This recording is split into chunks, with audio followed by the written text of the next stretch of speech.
Good morning, and thank you to Milken for having us today.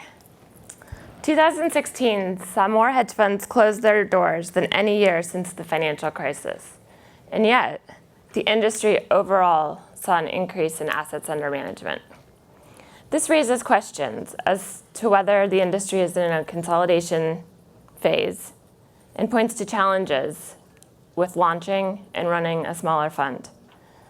I have 4 panelists here with me today. To my right, Mark Baumgartner, Chief Investment Officer, Institute of Advanced Study. Scott Ferguson, Managing Partner and Portfolio Manager, Sachem Hedge Capital Management. Samantha Greenberg, Managing Partner and Chief Investment Officer, Margate Capital Management. And Rich Schimel, Head of Aptigon Capital, a Citadel company. Rich, let's start for you. You have been in the space for over 25 years. You've successfully started and run large platform shops as well as smaller single portfolio manager firms.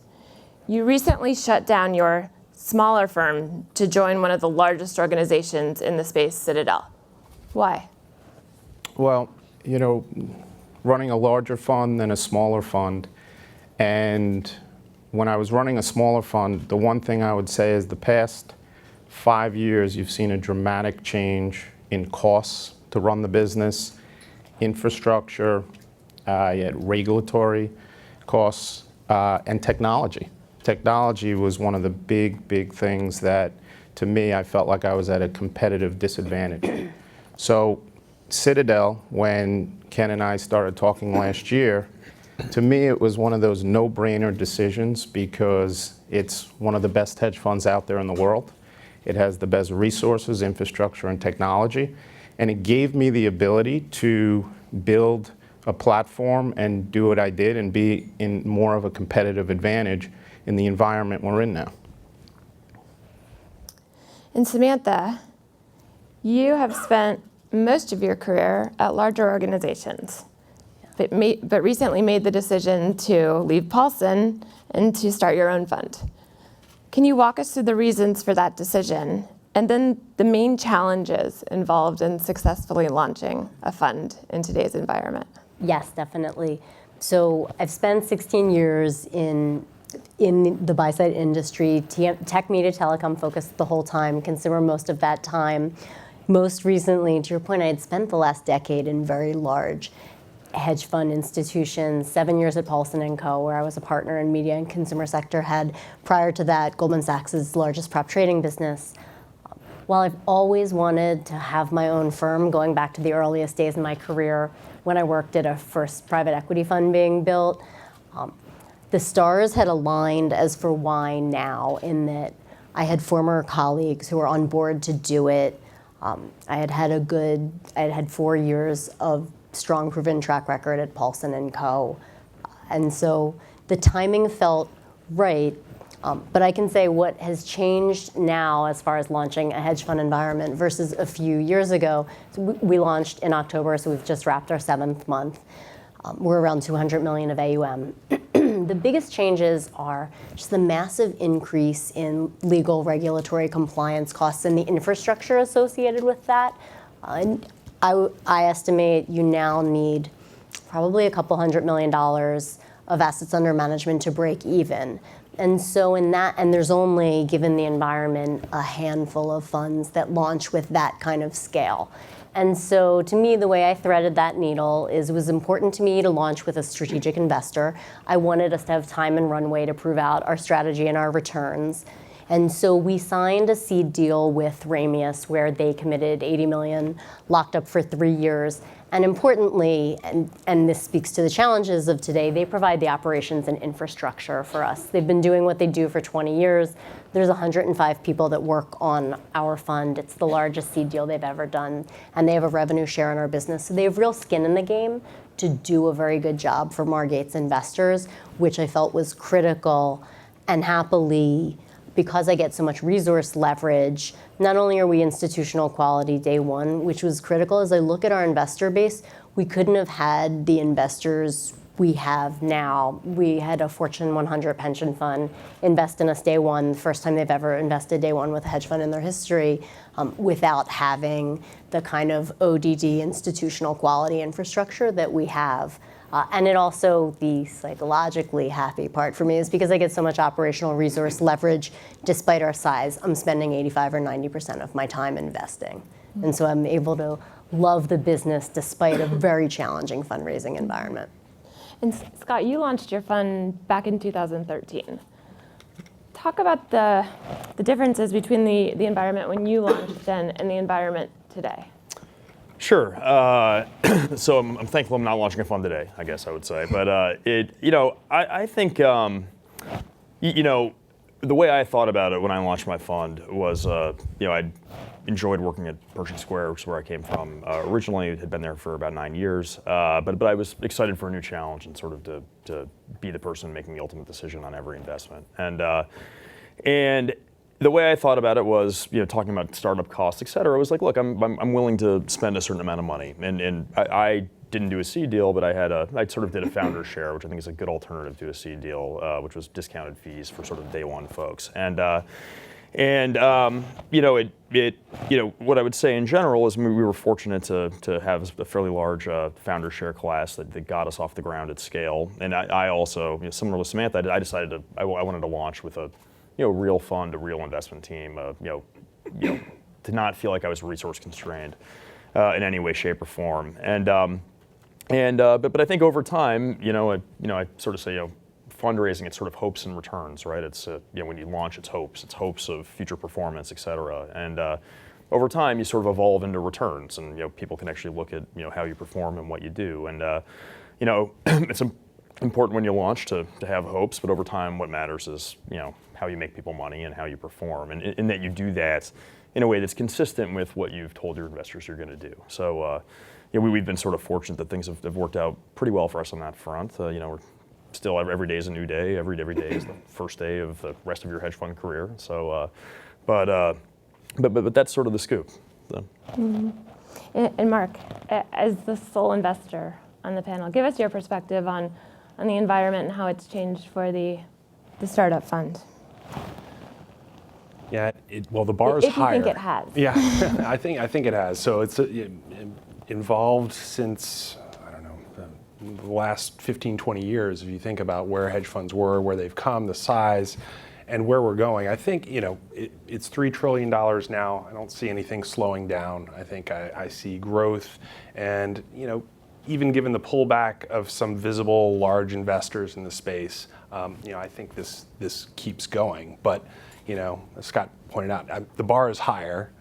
The good news for managers and emerging managers is that fees are still high, relatively high, and represent a good opportunity to come into a space and make money. And that's it. It's a very easy way to convert your skill into a great business, turn your skill into great, and generate great returns for your investors as well. And so I'm very bullish on the industry, and I would encourage all of emerging hedge fund managers, come on in, the water's fine. You're either going to succeed and build a great business for yourself, or you're going to be great alpha for us. So thank you for coming in. I think it's a great arena for competition. And can you just give us some sense, will you invest in a startup fund or a smaller fund, or are you more comfortable with the larger funds, or how do you think about the differences? Yeah, we try not to put constraints on any aspect of the investment process. And so we have investments with, funds, above $50 billion. We have investments with funds as small as 500 million. And, there are limits to how small or how new. But they're just hurdles to overcome. And so if you can convince us that you have an edge and you have a fantastic expected return, it's worth the risk, there's some kind of a confidence that we can have in that process, then we'll put capital there. But the bar, again, the bar is pretty high. And I think that bar has gotten higher in the last 10 years as the industry has evolved. Mm. Let's switch gears a bit and talk a bit about the ability to attract talent within the industry and how, if at all, that's changed over time. Scott, let's start with you, and I'm going to talk about your ability to hire and keep people today, versus what you've seen historically. Yeah, no, I would say, look, it's a great buyer's market for talent today. The fact that it is harder to launch a fund, the fact that there are fund closures. Oftentimes there are fund closures, but they're very talented people, within the fund that are sort of more readily available than they have been historically. So, we actually just hired two new analysts. We're a relatively small team. It's myself plus now 7 analysts. And the candidate pool was extraordinary. It was literally extraordinary. We really struggled. Candidly, we really struggled to narrow from kind of 30 to 5 people that we were going to put through, kind of in-depth, sort of a tough, in-depth quantitative interview process. But again, because of these barriers to starting new funds, it's a great sort of buyer's market out there for folks. Especially, I think, if one of the things that I pride myself on is treating my analysts very well, giving them a fair amount of autonomy. I think you don't want to be known as a PM who kind of nickels and dimes your people. That if you come in and do a good job, you'll share in the success of the business. And my old firm was structured that way, and my firm I've kind of modeled in the same way. So I think if you can create a compelling, interesting opportunity for the right people, you can attract really high caliber, great folks. Mm-hmm. And Rich, I believe it was reported that there were 3 funds that were managing between $200 million and $1 billion that chose to shut their doors and to come and join you at Citadel. Can you talk about the reasons that those business owners chose to shut down their own funds and join your larger organization? Yeah, I think that right now is probably one of the best times to attract talent and get talent that I've seen in the industry in a long, long time. And where I'm really trying to go after that talent is the fund space, because of this vicious cycle that we're seeing with the higher costs, with infrastructure, technology. It's been just harder for people, even with 200, 300. We could say the break even. 10 years ago, everyone thought 100 million. If you got to there, that was great. Today I can make a case that it's 4 to 5 because of all the costs and how are you going to keep talent. And that's really what, when I talk to all these fund managers, and I've gotten very good pedigree people who've been at big funds who wanted to launch their own funds and hang their own shingle, which I have a lot of respect for. It's what I've done in my career. But I think the environment now, much different. And I think when they looked at everything, and literally a few of them modeled it out to the dollar, they're sitting here saying, look, even running 2-3, the Valero Beach team was running 600. I got Chris Connor was running 200 plus. They realized that at Citadel, at Aptigon, they get infrastructure, resources, technology. They get all those things that they have to invest in their own fund, and they were finding that they couldn't. And then also, how do they keep their team together and have that repeatable process? And as they modeled out where they could run 200 on their own or 2 billion possibly with me, if they did the math, they realized not only do they get all those resources and infrastructure, but they have the ability to actually improve their team and get better talent, because they weren't able to really upgrade in certain areas because people weren't going to come with the $200 million fund. And Samantha, give us a sense of the people you have attracted to Margate Capital. Yeah, so there's no question. The only way we were able to get the deep bench we have is because we've worked together in the past. That, and similar to what Scott said, the way I think about the best way to keep the intellectual capital within an organization is to have people really value the seat. And so the way people value the seat is they're empowered and have a lot of responsibility, and they feel very well compensated for the value they bring. And so I've chosen to retain far less equity than founders typically retain. And I've shared the benchmarking studies that our prime brokers do on compensation with our team, so that they can see that both the amount of equity they have and the composition of that equity is at the very high end of what's out there.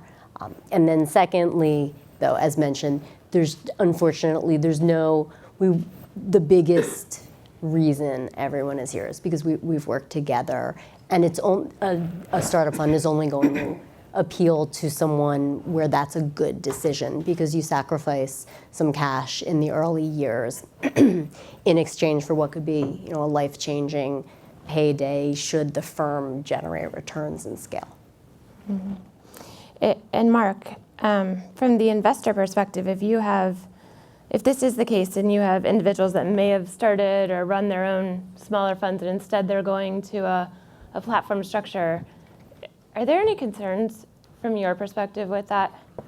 Well, excuse me. I think there's a whole variety of different models in the industry, and there's no right or wrong. And I think what Samantha's talking about is terrific. So alignment of interest on the team. It's someone who is getting her team aligned by giving equity and again taking a long-term view. There's no early payday. The payday comes when you've generated great performance for your investors. So all of that is great. You could find that inside a platform. You can find that in an independent manager.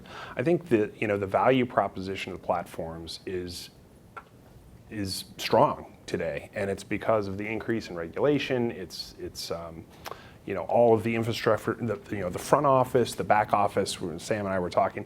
It all distracts from the investment process, which is where the value is generated at a fund. That's where we, as investors in funds, want to see our managers focus. We don't want them concerned with taking out compliance. software. I shouldn't say that. Right. We're very concerned with compliance, but we prefer the alpha generation to be a focus at funds. And so I think the platforms enable some managers who would otherwise not be as successful to start. And that nothing is permanent either, right? You see platforms grow, attract talent. Talent succeeds within a larger structure, and then sometimes spins out. And so, there's plenty of ways to be successful in this area. Mark, do you think that the platforms, though, have raised the bar on talent? Where are you going to go into a small fund and take that risk as opposed to going into a platform that has steady, long track record? I mean, it's much more attractive today, right? To see great risk management, great controls. There's flexibility, there's diversification, and at the same time, if I see talent and that talent is there, and we have enough conviction in that talent, you can still start a fund, and it's hard, and I think you need advice and you need help but some of those can be outsourced effectively, I think, by smaller funds. But absolutely, there's a lower level of risk today than there was, and so again, the bar is higher.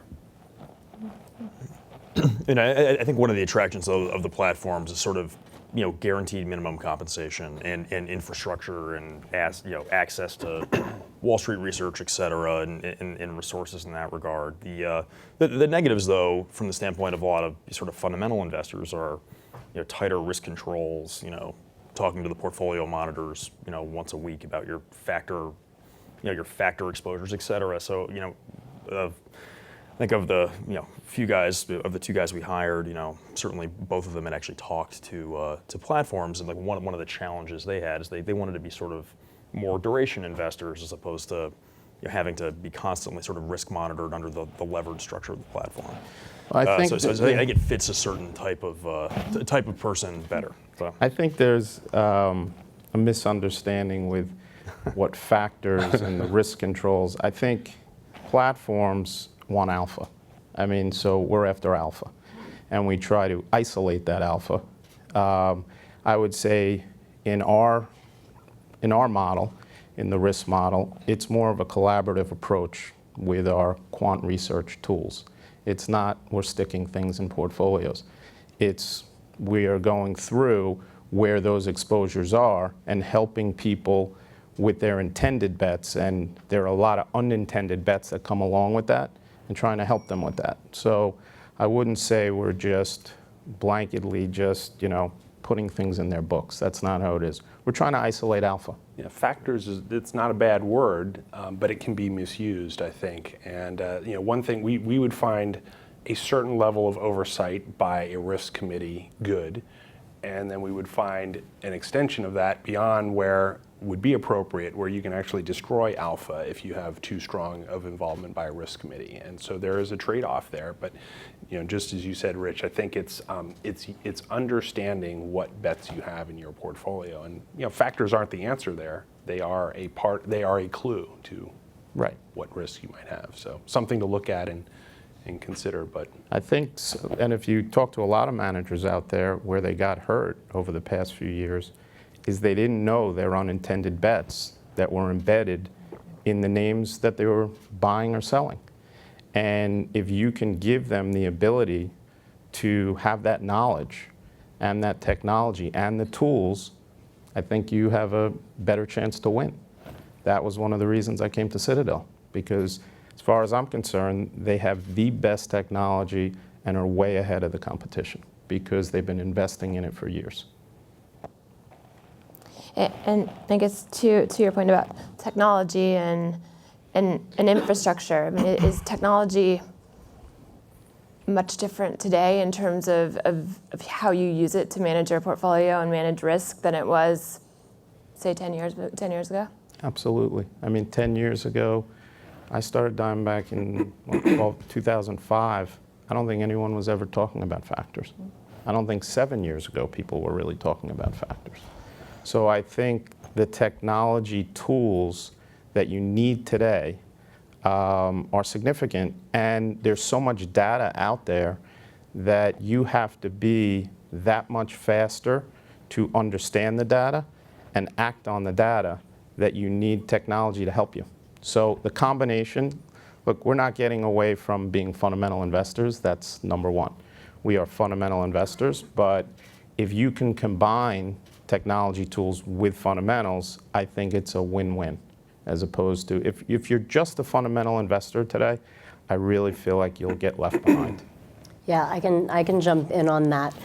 I would say the biggest change is the technology you need and the way portfolio risk management has to be done today, even as a bottoms-up fundamental stock picker, because of the importance of passive ETFs and passive fund flows in the market today, as well as the growth and proliferation of quant strategies. It's changed the game, and so the way we have to think about portfolio risk management is exactly as Rich said. So we just don't want, at the portfolio risk level, unwanted, unknown exposures in the portfolio. We're perfectly happy. In fact, we intentionally seek to run with sector bets. We do a lot of work on industry inflections and things we think will cause valuations to re-rate. And we seek to be short certain subsectors or long other subsectors with real tilt at various points in time, depending on the data. But what we do, we use Marquee Studios to measure our factor risk decomposition. We make sure the valuation of the long book as a whole and the short book as a whole aren't terribly far apart, because we recognize we run the long book as a whole, again, the short book as a whole, to see how they screen for exogenous macro events.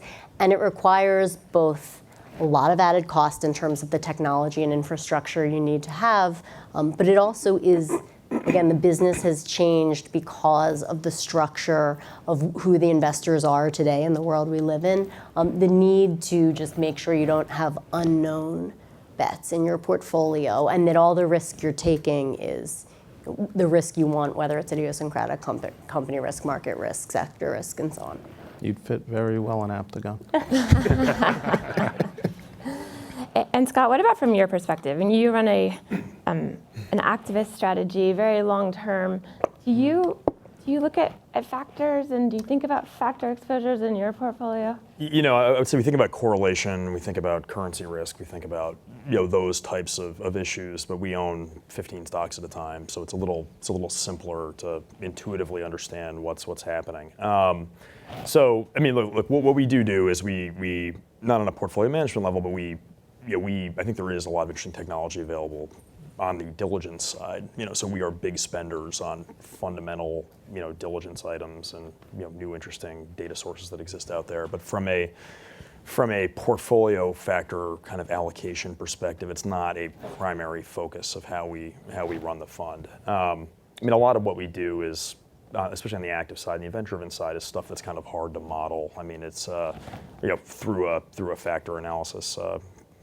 Two of our biggest winners over time are stocks where, we Autodesk and CDK, where we made big investments in the company. The forward earnings number went up 50%, in the case of Autodesk, or 40% in the case of Autodesk, based on sort of actions the company took, in part as a result of our involvement. CDK, kind of a similar thing. And those are the kinds of things that are not modelable or, factor, divisible.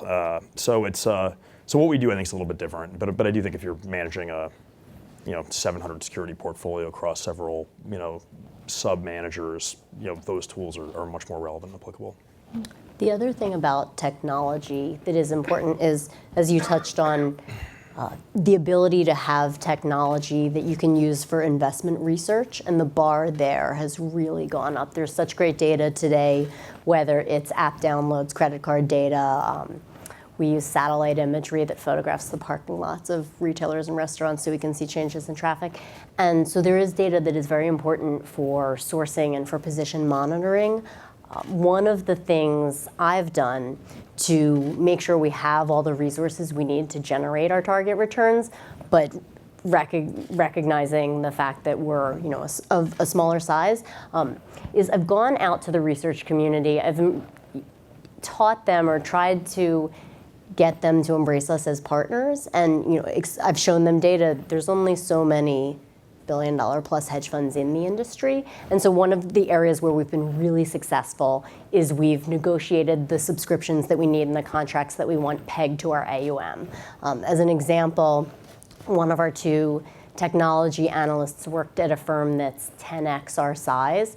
There's very good data that we want and need. We pay 1/10 of what they pay for the same data, recognizing that I'll happily, I just don't want to penalize investors who believe in us early by imposing higher expenses on them. And there is growing awareness in the research community of, if they want to expand their own businesses, you can work with smaller managers and, again, just peg it to AUM. It's very simple. We have a number of those contracts that we've been successful at setting up. The only thing with the data that I've seen the past few years is some of that data, and a lot of people subscribe to it, and is what is the data, who's cleaning it, and it could be dangerous too. So you have to have the resources that actually clean the data, work on the data, and deliver it to PMs in a way that they can monetize the data.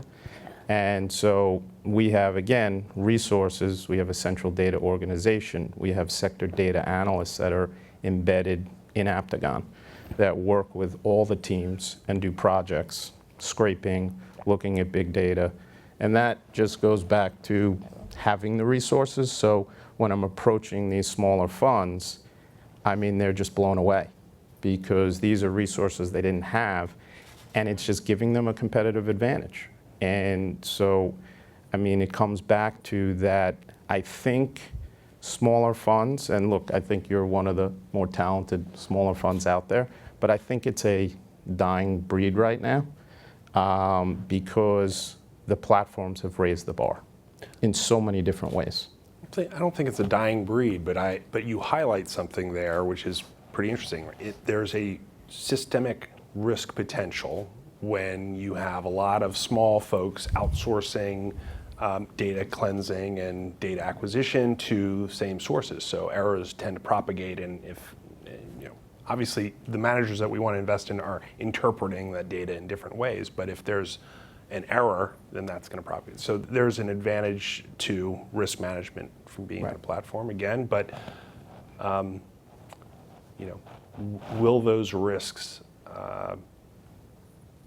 come to roost, or will we dodge another bullet, right? I think it's one of these things. In 2008, Citadel demonstrated the robustness of their process. A lot of other folks were hung out to dry. And so, we may be able to dodge another bullet, or in the case of something very, which we don't know, another black swan or another systemic risk event, I think there could be some difficulties there. Mark, given that this is such a competitive environment, are you seeing funds be more proactive in terms of finding ways to align with investors' objectives or incentives? I mean, alignment is a buzzword, and it's a good buzzword. I think we should all be talking about that. And incentives drive outcomes. That's a Charlie Munger quote, and we believe that. And so we're always looking for that alignment, the type of alignment Sam was talking about. And we're seeing great discussions around fees and fee reductions, and given where interest rates are, is this the right type of structure to have? I think those are all great discussions to have. Fees are important.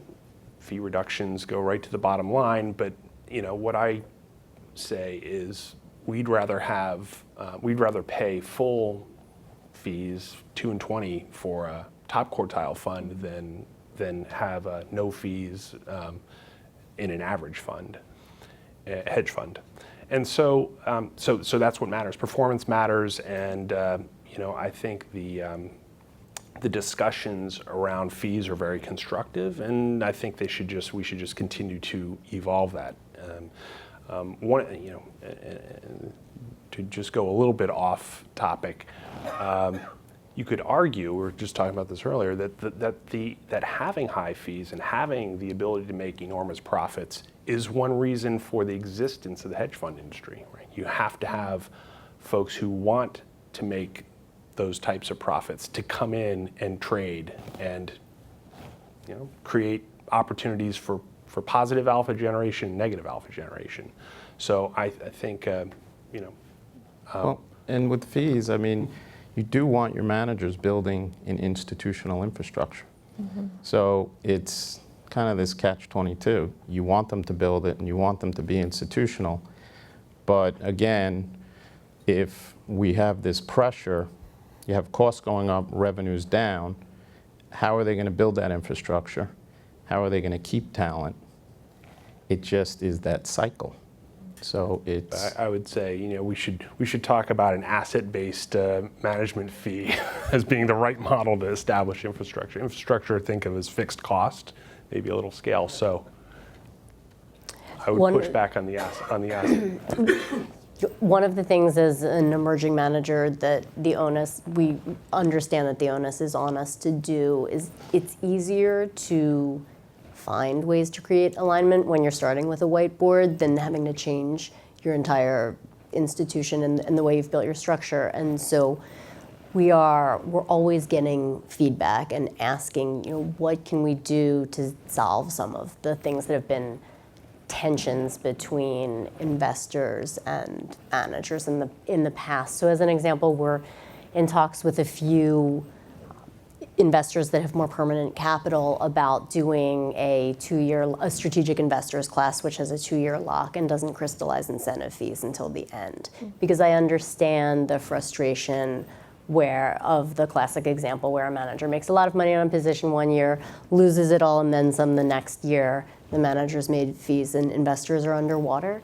Since all of my investable net worth is in the fund, that doesn't do me any good, especially in particular at this size where I'm making money on my own money, and that sustains a lot of the years of building the business. And so to me, solving some of those problems or trying to find ways that we can solve incentives more than just, obviously we do founder share class, we can incent people with discounted fees, but just looking at ways we can try to mitigate the pain points is something we care a lot about.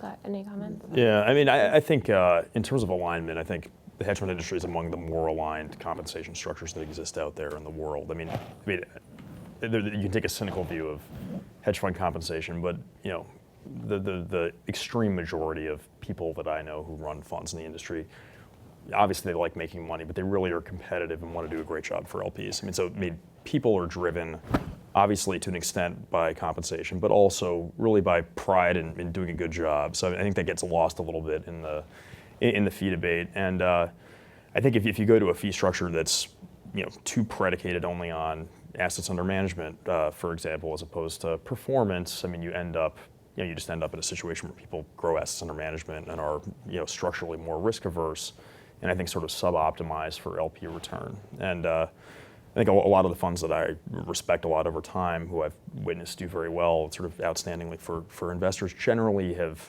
are 100% targeted at maximizing LP return. I mean, sort of taking intelligent risk, maybe in a way that doesn't minimize the volatility of their underlying performance stream, but can lead to truly special kind of long-term investment outcomes. Okay, let's switch gears. So we've all seen the press about the unwinding of the fund-to-funds model. Mark, can you talk about that? How that has affected startup funds or smaller funds specifically? Sure. I think it's made it more difficult for smaller funds to find capital. I think there's value in the fund-to-funds model. There's value in sourcing, there's value in analytics, there's value in portfolio construction, risk management.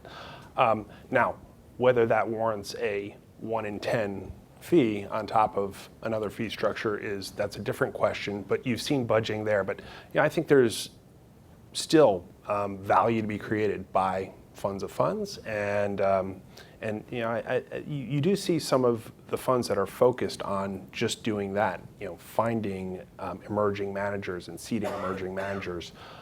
Those are the ones that still have assets, might even be growing, and then others that have less of a value proposition. Now that anyone can invest in a hedge fund, suddenly sourcing is not something I want to pay 1 in 10 for.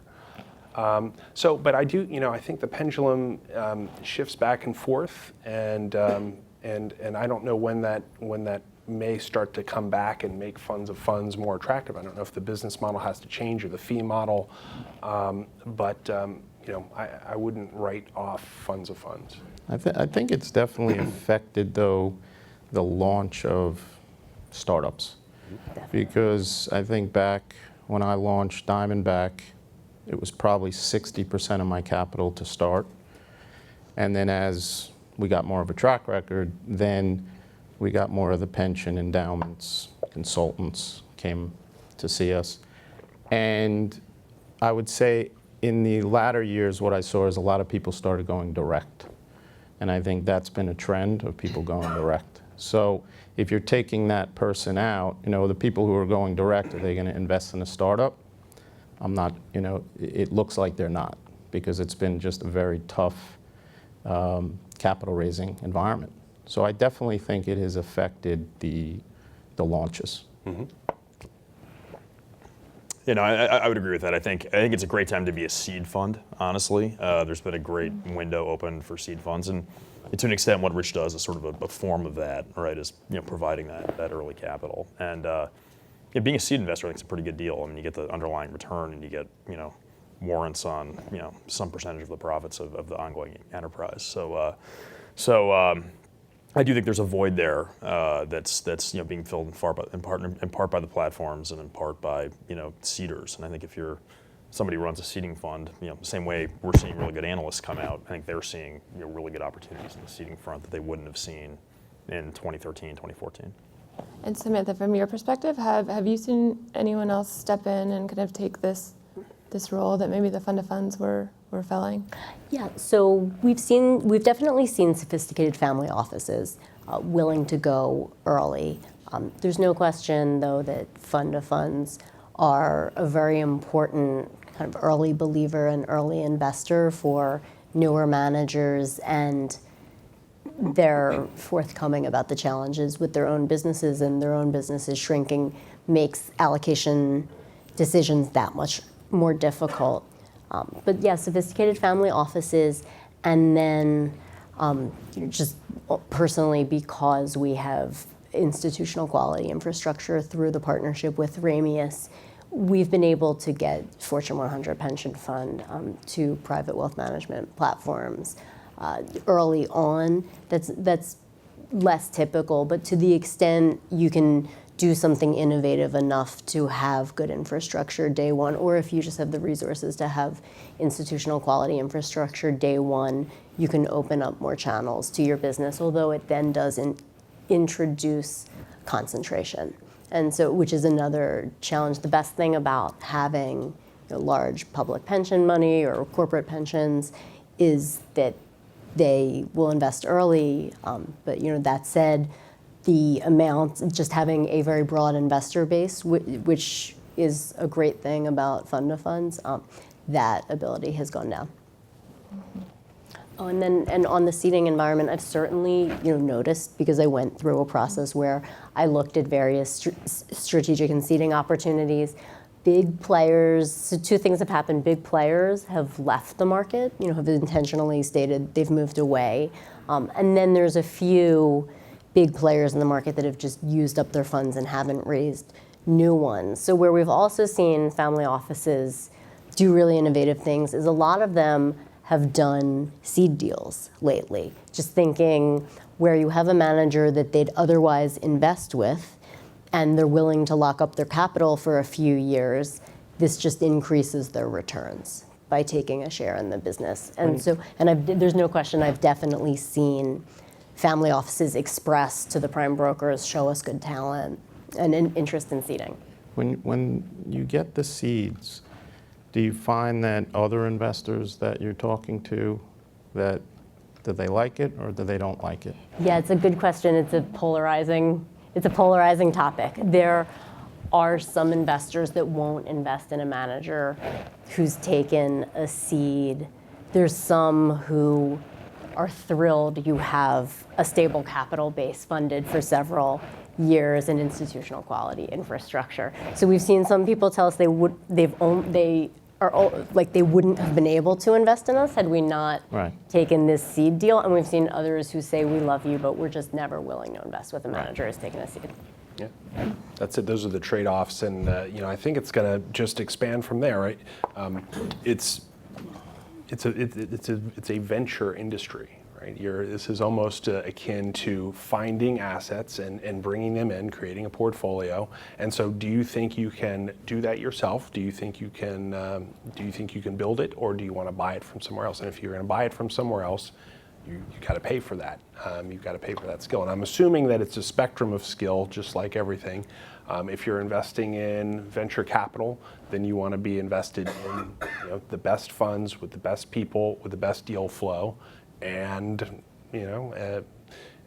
risk to you otherwise. But this is to the extent that managers now can't launch themselves, right? It's entrepreneurs looking for capital and backing. So I think we're going to see proliferation of that. I think family offices have grown, the capital base has grown. We're back at market peaks here. So there's a ton of capital out there. And I expect and would guess that a lot of it is looking to protect itself now through hedging means. So, don't you feel like I feel like we're in a consolidation phase, but we're also in I think a phase where the big will get bigger. If you look at the top 20 in certain other industries, so PE, long only, top 20 are 45% and 72% of the assets. In our industry, it's 25. I think that's going to go much higher over the next few years. Yeah, I would expect that to continue, and I would expect the risk profile to change as well. And you think about when you said factor exposures earlier. We look at a lot of factor exposures. We look at alternative betas, and we think about our hedge fund managers. 75% of our portfolio is in hedge funds, so full disclosure, we invest in hedge funds. But we're going to have to look at as those firms get bigger, are they precluded from investing in areas that would generate value, or do they have a different risk profile because of that size? I'm not saying size is always the enemy of performance. Again, we're investors with Well, if you can $50 billion find plus the funds. talent to manage the money, then I think, Yeah. that matches up. Do you think investors' risk has changed over time? Investors, asset owners, Yeah. their risk has changed. Well, their ability to take risk, or their desire to take risk today versus 10 years ago, say. No, I think everyone has a certain expectation and a risk budget and how much money they feel they can afford to lose. Pension plans have funded ratios, foundations have payout ratios or spending rules, endowments have a whole variety of spending policies, but in general, 5% of the assets are coming out of the portfolio in a given year. And so if that's your goal, and your goal is to grow a little bit, then you have a certain amount of risk that you can take in the portfolio. What I think has changed today is that the compensation for those risks is much lower. The compensation for beta exposures, it doesn't matter, equity, rates, commodities, credit, spreads, all of those risky systemic risks, the risk premia are lower. And so for us to do what we need to do, or a pension plan to do what it needs to do, you can't be average anymore. As Rich and I were talking earlier, said, guaranteed average is not necessarily a bad thing. There aren't very many guarantees in finance. If you can be guaranteed average, that's great. But unfortunately today, guaranteed average is probably not going to get us to our hurdle. So we have to seek alpha. And that's what's going to keep active management in business. I think that's right. Passive needs active. Okay. So last year we saw some high-profile new launches close, and we also saw some long-tenured funds like Eaton Park or like Perry close. What do you think? What impact, if any, does this have on the industry? Rich? I mean, I think what it shows is, look, it's hard to run a fund and be successful for a long period of time. I mean, the average lifespan is 3 years. I'd say this statistic, 1 in 100 makes it to 25 years. So I think that the ability to have a prolonged track record is just getting harder. Now, I don't know, those closures could have been for many reasons. I mean, performance, it could be that the manager had done very well and just wanted to hang it up. So I'm not sure what those situations were. But I will say that the average lifespan number is, to me, that tells you a lot about what's going on in the industry. Think about good to great and the longevity of corporations. I mean, it's the same situation. You either build an enduring business, you put leadership in place, you have a succession plan, you develop great, strong relationships with your clients or your investors, and that sustains you, or you decide, I'm going to shut this down. So it's unfortunate. It seems like talented groups and talented teams that have generated great value for themselves, the business, their investors over years. Could that have been prevented with some kind of a succession plan or something else? I'm not sure, but some of those funds. What I've seen is some larger funds that have been successful in a short period of time. What happens is they don't evolve. So they don't evolve with technology. They don't reinvent themselves. And they're still doing what they did 10 years ago. And maybe what they did 10 years ago doesn't work as well. So you have to evolve and reinvent yourself. And I had seen that throughout my career that that's what you have to do to be successful for a prolonged period of time, and always put yourself in a position to win. And I think some of those managers, and I don't know if that's the case, but maybe some of them, didn't evolve with what was going on in the industry. Only the paranoid survive. Yeah. And what is clear is because as the legal regulatory compliances, all of the infrastructure barriers have gone up.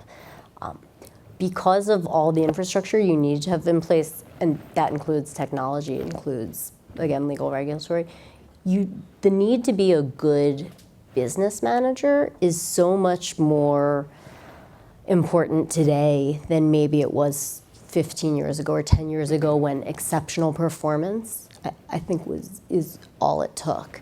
And so, now you're dealing with larger teams, larger organizations, and that's its own full-time job that not necessarily, those of us who are classic hedge fund managers like me, who screen deeply introverted on Myers-Briggs, you really have to be passionately committed to being a good manager of people, and you have to work at it as hard as you work at investing. In fact, investing is much easier because die of love for it and do it. There's parallels here again to the venture industry, where you see, great engineers and great founders who have wonderful prospects to create value, but you need marketing, you need communications, you need business savvy, you need strategy, you need all these pieces.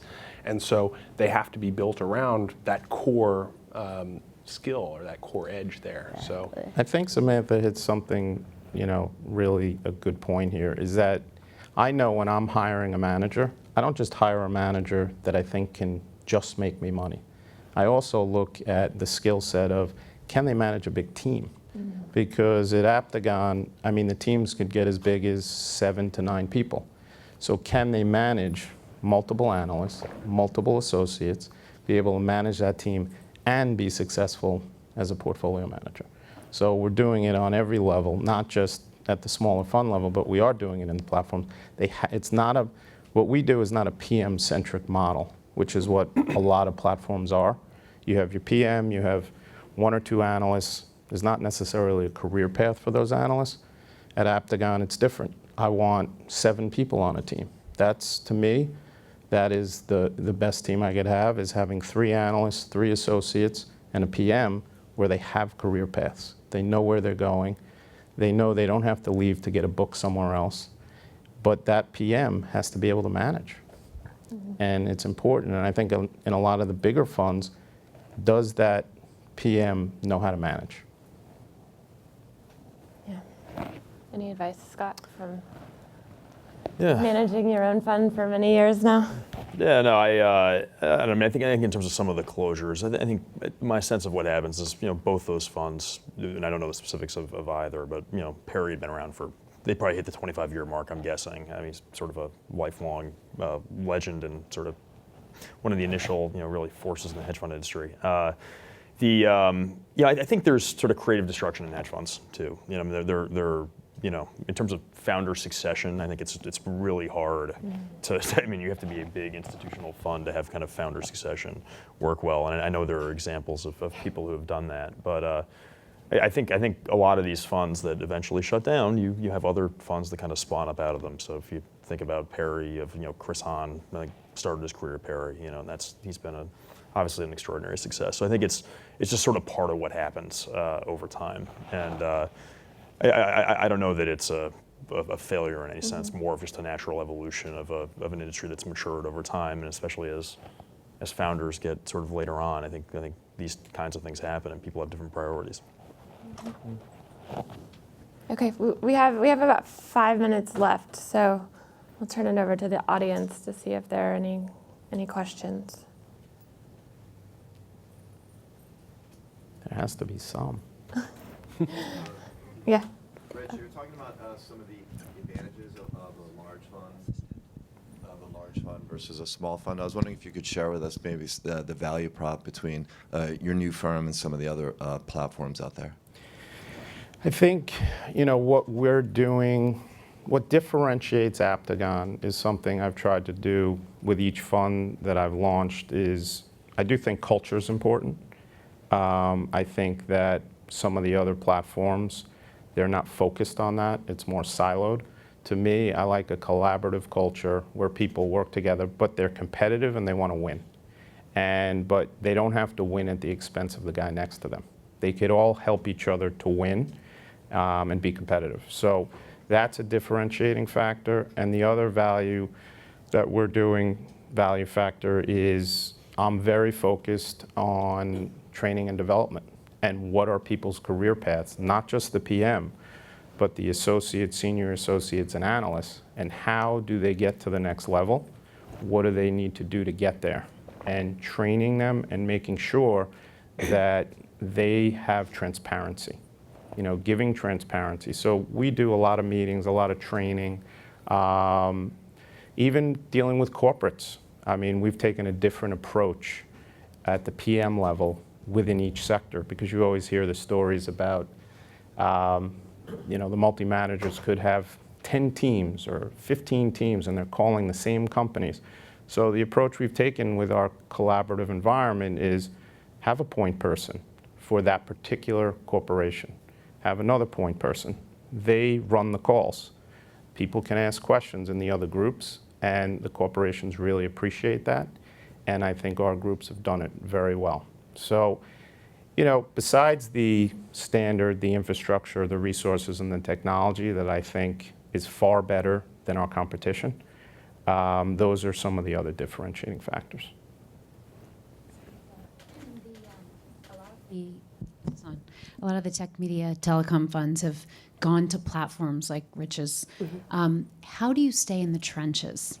Because you predominantly are you're the well-known media investor. How do you stay in the trenches and generate that alpha?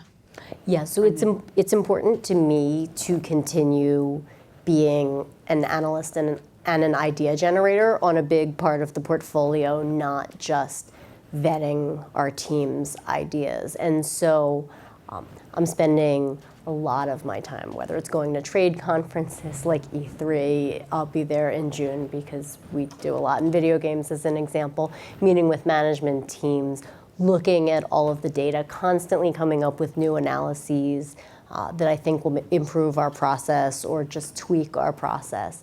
And so I think of investing as my most important, needs to be 90% of my time responsibility.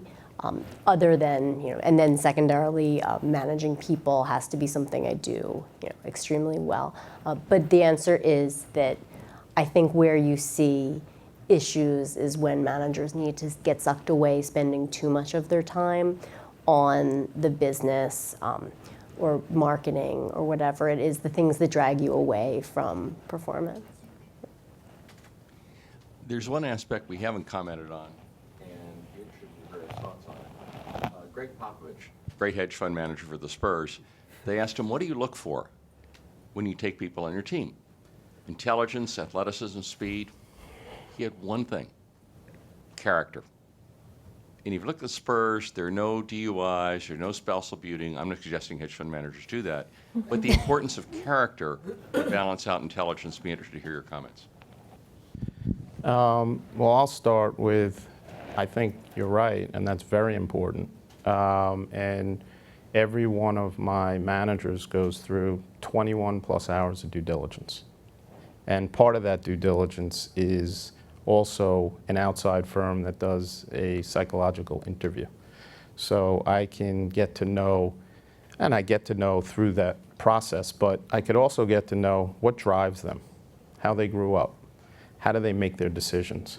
What are their development needs? So when they come on board, then I have this and I know where I can focus. Where do I need to focus on the developments?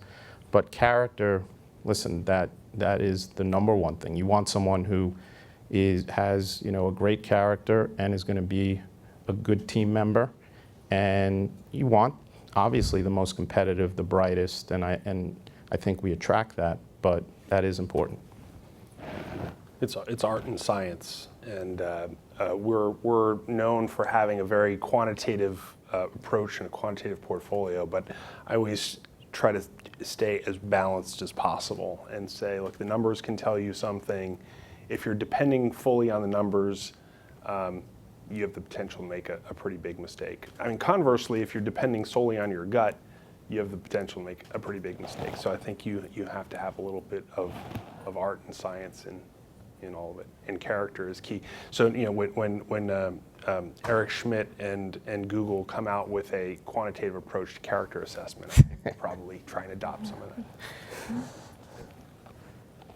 Yeah, I mean, I'd just say I'm going to give you three: like intelligence, integrity, and grit. I think grit's important. It's not. You don't necessarily need to be a 1600 in your SAT kind of guy, but you need to have hustle, focus, determination, and I think the way we invest, it's about turning over rocks and really being competitive and focused. And I think integrity is everything. Anytime you hire somebody, it's just like radical exposure for you as the manager, because it always ends up on the manager. And it's the first thing we diligence the heck out of people that we hire, and if you ever hear any hint of not trustworthy, sort of cut corners and X, Y, and Z, it's it's a huge red flag. Yeah, and I'd add on to that intellectual honesty. So important. It was so important to John Paulson, who I worked for 7 years, and it was so helpful to see that, and I always try to convey that to my team. I tell them, I will reward you more at year end for coming to me quickly with bad data points than good data points, because the good data points take care of themselves in the portfolio if you never tell me about it, and the bad data points are a problem. And just people who can not get dug in and be mindful of facts changing, that's a hard skill, because it involves separating yourself from your ego and the behavioral biases around sunk costs. Great. Thank you to our panelists. I think we're out of time. Thank you.